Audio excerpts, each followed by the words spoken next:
Subscribe कीजिए मैडस English channel को और बेल आइकन को दबाइए हमारे लेटेस्ट वीडियोस सबसे पहले देखने के लिए। Hello friends, welcome back to Maddy's English. आज के इस वीडियो में हम सीखने वाले हैं ऐसे वर्ड्स जिन्हें आप डेली लाइफ में सुनते हैं, देखते हैं। ये वर्ड्स आपके घर में भी यूज़ होते हैं, लेकिन ऐसे वर्ड्स के मीनिंग आप नहीं जानते हैं। जी हाँ, हिंदी में सबसे ज़्यादा कहे जाने वाले वर्ड्स के बारे में मैं आज बात कर रहा हूँ, लेकिन यहाँ पर कुछ वर्ड्स ऐसे भी हैं जिनके इंग्लिश में मीनिंग ऐसा लगता है कि होंगे ही नहीं, लेकिन एक्चुअली में उसके मीनिंग एग्जिस्ट करते हैं। तो आज के इस वीडियो को देखते रहिए। ऐसे कौन से इंग्लिश वर्ड्स हैं जिनके मीनिंग आपको लगता है कि एग्जिस्ट नहीं करते होंगे, लेकिन उनके मीनिंग है। तो वीडियो को एंड तक देखते रहिएगा, बहुत ही इंपॉर्टेंट वीडियो है। Hello friends, my name is Maddy, you are watching Maddy's English, so let's start.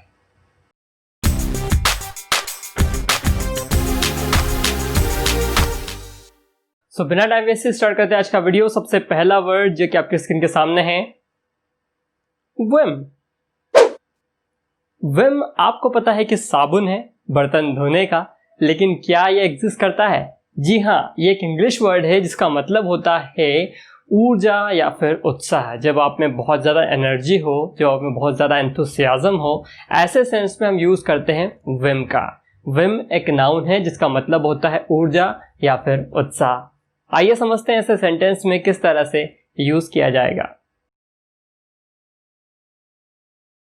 यहाँ पर सेंटेंस है, 90 साल की उम्र में भी वह ऊर्जा से भरपूर है।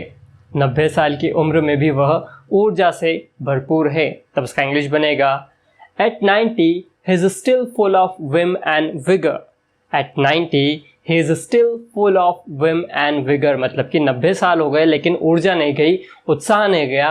इस सेंस में हम यूज करते हैं विम एंड विगर। तो विम मतलब कि उत्साह, ऊर्जा, उस सेंस में हम इसे यूज करते हैं। एक सेंटेंस आपके लिए कमेंट में बनाकर जरूर भेजिएगा। फिलहाल देखते हैं नेक्स्ट वर्ड। अगला वर्ड है विस्टा, टाटा विस्टा।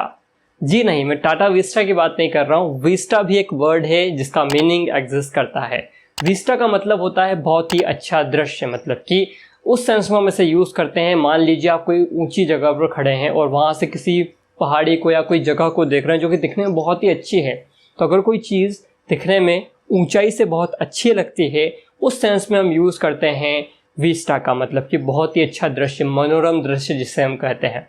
दूसरा इसका मतलब होता है कि फ्यूचर में अगर आपको आपके कुछ चीज़ करने की संभावना है, अगर फ्यूचर में कोई चीज़ घटित होने वाली है या कुछ होने वाला है या आप कुछ करने वाले हैं, उस सेंस में हम यूज़ करते हैं विस्टा का। ये देखते हैं इसे सेंटेंस में, आपको अच्छे से क्लियर हो जाएगा। The Vistas of Kullu Manali. Kullu Manali के मनोरम दृश्य। कुल्लू मनाली का नाम सुनते ही लोग सोच में पड़ जाते हैं कि हाँ, क्या बढ़िया दृश्य होगा। तो यहाँ पर ऊंची ऊंची पहाड़ियों से अगर कोई चीज़ को देखा जाए, दिखने में बहुत अच्छी लगे, तो उससे हम कहते हैं Vista, the Vistas of Kullu Manali. उस सेंस में हम यूज़ करते हैं विस्टा का। इसी तरह से आपसे और सेंस में भी यूज़ कर सकते हैं। लाइक अगर आप किसी रिवर के आसपास खड़े हैं, वहाँ का आप दृश्य देख रहे हैं, तो उस सेंस में भी हम कह सकते हैं वहाँ का विजुअल भी बहुत ही अच्छा होगा। तो उस सेंस में हम विस्टा का यूज़ करते हैं, मतलब कि ऐसा कोई सी भी जगह जो आपको देखने में बहुत अच्छी लगती है, उसे आप विस्टा कह सकते हैं। देखिए, सब जगह लॉकडाउन लगा पड़ा है और अभी सिचुएशन जो है वो थोड़ी थोड़ी काबू में आ रही है, मतलब कि थोड़े थोड़े बिजनेस सब चालू हो रहे हैं। कोरोना की सिचुएशन तो काबू में नहीं आ रही है, लेकिन बहुत से बिजनेस जो है वो ऑनलाइन शिफ्ट हो रहे हैं। तो यहाँ पर इस सेंस में हम विस्टा का यूज़ कर सकते हैं। देखिए किस तरह से। ऐसे बहुत सारे ऑफलाइन बिजनेसेस हैं जो कि अब ऑनलाइन में तब्दील हो रहे हैं, ऑनलाइन बिजनेस में कन्वर्ट हो रहे हैं। अपनी वेबसाइट से वो घर बैठे बिजनेस चला पा रहे हैं। तो यहाँ पर विस्टा का यूज़ किस तरह से किया जाएगा? देखिए, विस्टा का मतलब मैंने बताया दूसरा वाला कि भविष्य में अगर आप कुछ करना चाहें या कुछ योजना हो, उस सेंस में हम इसका यूज़ करते हैं। तो देखिए, this new Vista will bring new challenges for business. This new Vista will bring different challenges for business. अब यहाँ पर डिफरेंट चैलेंजेस फॉर बिजनेस मतलब कि ये जो नया तरीका है, ये जो नया इस सेंस में काम हो रहा है, फ्यूचर में जाके ये जो तरीका है वो पूरा बदल जाएगा। मतलब कि this era will bring different challenges for business. तो यहाँ पर उस सेंस में हम इसे यूज़ कर रहे हैं, मतलब कि डिफरेंट चैलेंजेस तो होंगे ही, क्योंकि इतने दिन अपने ऑफलाइन बिजनेस चलाएं, ऑनलाइन में जाने से कुछ ना कुछ चेंजेस आएंगे, आपको डिफ़िकल्ट लगेगा थोड़ा। तो उस सेंस में हम बात कर रहे हैं, जब भी हम किसी भी प्रेजेंट की चीज़ को फ्यूचर में ले जाकर कंपेयर करें कि अभी इसका हाल ये था, अब जाके इसका कुछ हाल इस तरह का होगा, तो उससे भी हम विस्टा कहते हैं। तो विस्टा प्लानिंग, जिस तरह से हम बोलते हैं कि इस चीज़ की प्लानिंग जब आप करते हैं कि हाँ ये फ्यूचर में कुछ इस तरह से जाएगा, उस सेंस में भी हम विस्टा का यूज़ करते हैं। तो विस्टा का पहला मतलब था कि कुछ अच्छा मनोरम दृश्य, दूसरा मतलब था कि फ्यूचर प्लानिंग, जब हम देखें किसी चीज़ को कंपेयर करके कि फ्यूचर में क्या होगा इसका, उस सेंस में भी हम विस्टा का यूज़ करते हैं।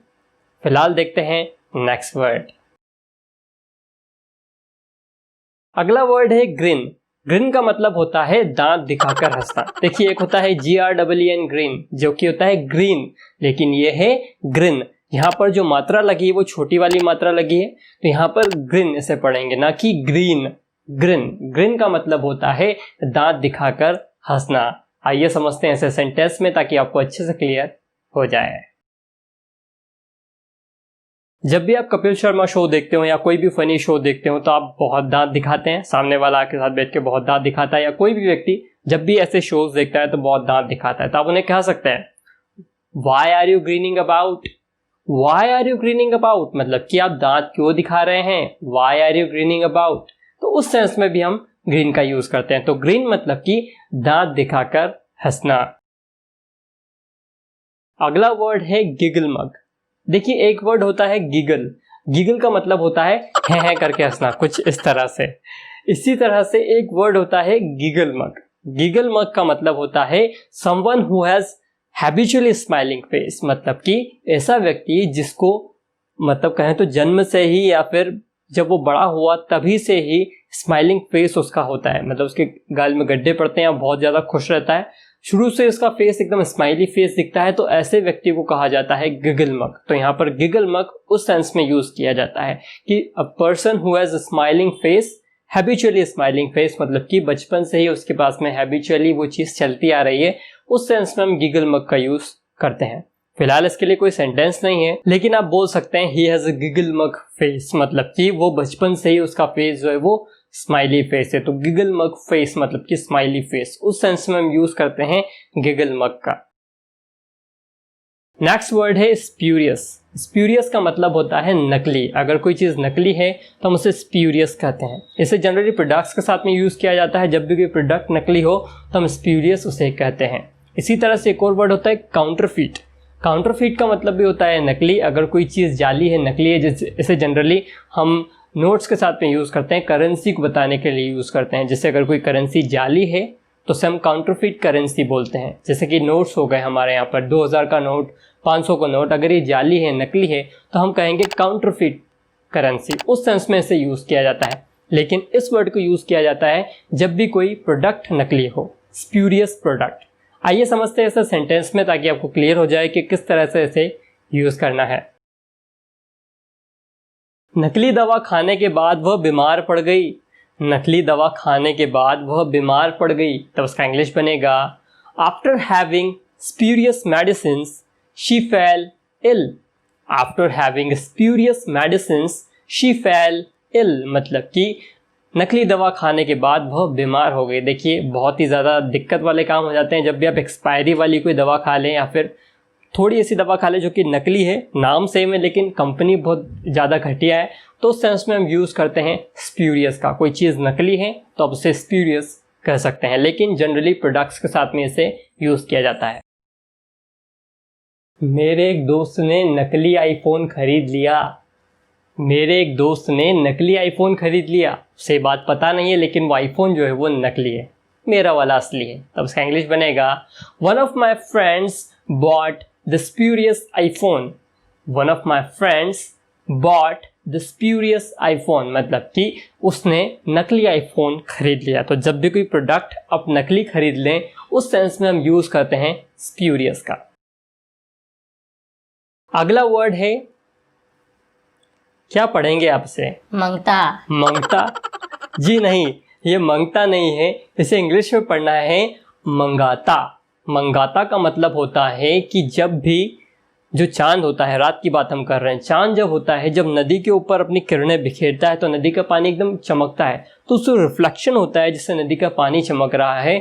उस सेंस में हम यूज़ करते हैं मंगाता को, उस रिफ्लेक्शन को बताने के लिए हम मंगाता का यूज़ करते हैं। तो ये जो प्रोसेस होता है, ये जो घटना होती है, इसे हम कहते हैं मंगाता। ये जो प्रोसेस हो रही है ना, चमक रहा है पानी, उससे हम कहते हैं मंगाता। तो यहाँ पर इंग्लिश में से कहा जाता है a rod like reflection of the moon on water. जब भी मून का जो रिफ्लेक्शन वाटर पर पड़ता है तो वाटर एकदम चमकने लगता है, उसे कहा जाता है मंगाता।